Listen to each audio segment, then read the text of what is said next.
नमः शिवाय।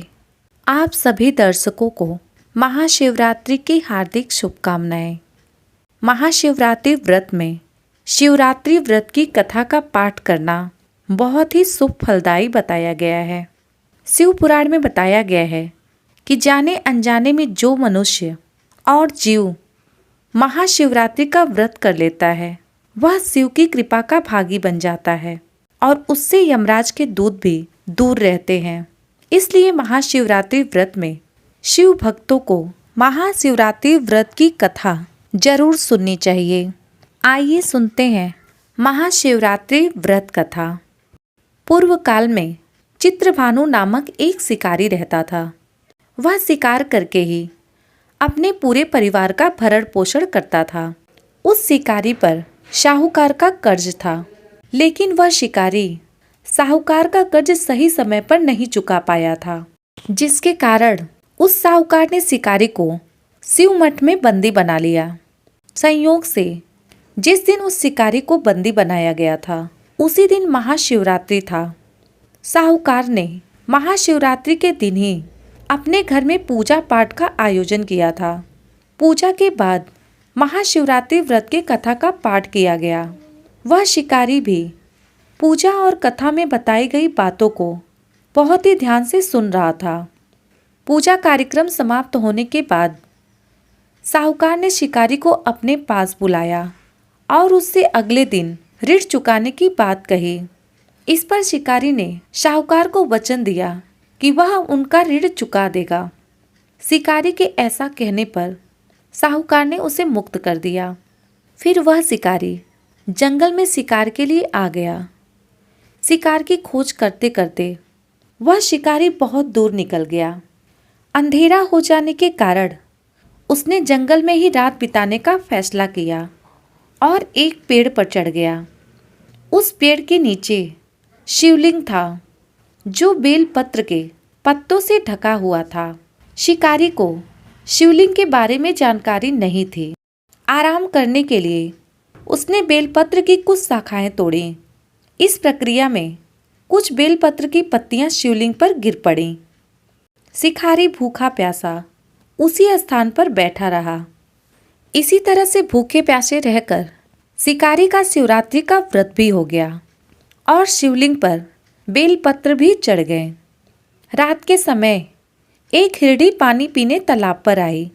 शिकारी जैसे ही उस हिरडी का शिकार करने जा रहा था, तभी हिरडी बोली, हे शिकारी, मैं गर्भवती हूँ, शीघ्र ही प्रसव करूँगी। तुम एक साथ दो जीव की हत्या नहीं करोगे। मैं बच्चे को जन्म देकर तुम्हारे सामने आ जाऊंगी, तब तुम मुझे मार लेना। हिरडी की ये बात सुनकर शिकारी उसे जाने दिया। इसी दौरान अनजाने में कुछ बेलपत्र शिवलिंग पर गिर गए। इसी तरह उसने अनजाने में प्रथम प्रहर की पूजा भी संपन्न कर ली। फिर कुछ देर बाद एक हिरडी उधर से निकली। पास आने पर शिकारी ने तुरंत ही धनुष पर तीर चढ़ाकर निशाना लगा दिया।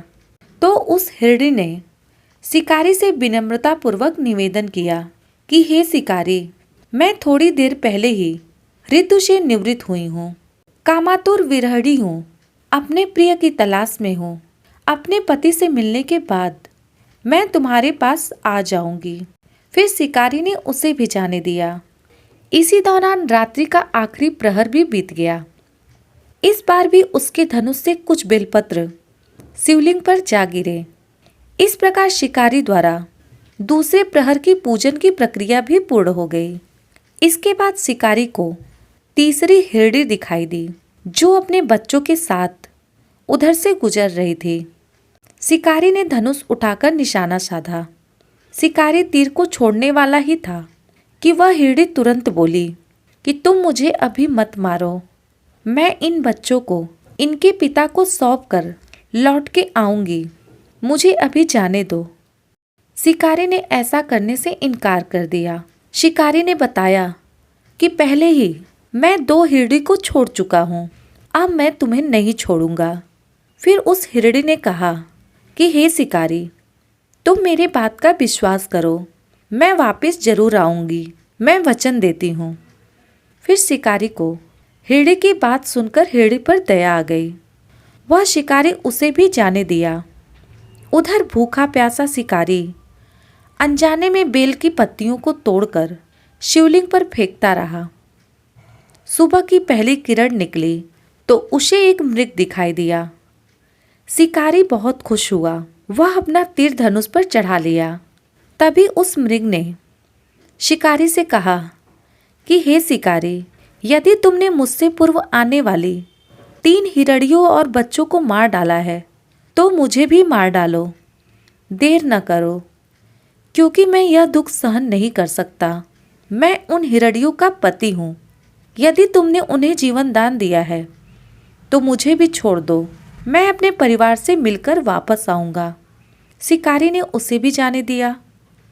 सूर्य पूरी तरह से निकल आया था और सुबह हो चुकी थी। शिकारी से जाने अनजाने में ही महाशिवरात्रि का व्रत हुआ। रात्रि जागरण भी हुआ। सभी प्रहर की पूजा और शिवलिंग पर बेलपत्र चढ़ने की प्रक्रिया पूरी हो चुकी थी। भगवान भोलेनाथ बहुत ही प्रसन्न थे।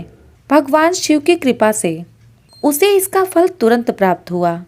भगवान शिव की कृपा से उस शिकारी का हृदय बदल गया।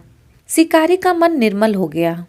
कुछ देर बाद ही शिकारी के सामने संपूर्ण मृग परिवार मौजूद था ताकि शिकारी उनका शिकार कर सके। लेकिन शिकारी ने ऐसा नहीं किया और सभी को जाने दिया। महाशिवरात्रि के दिन शिकारी द्वारा पूजन की विधि पूर्ण करने के कारण उस शिकारी को मोक्ष की प्राप्ति हुई। शिकारी की मृत्यु होने पर यमदूत उसे लेने आए तो शिवगणों ने उन्हें वापस भेज दिया। शिवगण स्वयं शिकारी को लेकर शिवलोक में आ गए। भगवान शिव की कृपा से ही अपने इस जन्म में राजा चित्रभानु स्वयं के पिछले जन्म को याद रख पाए और महाशिवरात्रि के महत्व को जानकर उसके अगले जन्म में भी पालन कर पाए। बोलो भगवान भोलेनाथ की जय। यह थी महाशिवरात्रि व्रत की कथा। महाशिवरात्रि व्रत की कथा पढ़ने या सुनने से भक्तों की सभी मनोकामनाएं पूरी होती हैं। दर्शकों, अगर यह महाशिवरात्रि व्रत की कथा आपको अच्छी लगी हो तो आपसे हाथ जोड़कर विनती है कि इस वीडियो को लाइक करें और शेयर करें और इस चैनल को सब्सक्राइब करें। साथ ही बेल आइकन को भी प्रेस करें, यानी कि जो घंटी वाली निशान है उसे दबाइए ताकि इस चैनल पर जो भी नई वीडियो आए उसकी सूचना आपको मिल जाए। इस चैनल पर पूजा पाठ, व्रत कथा, त्योहार से संबंधित वीडियो देखने को मिलती है। धन्यवाद।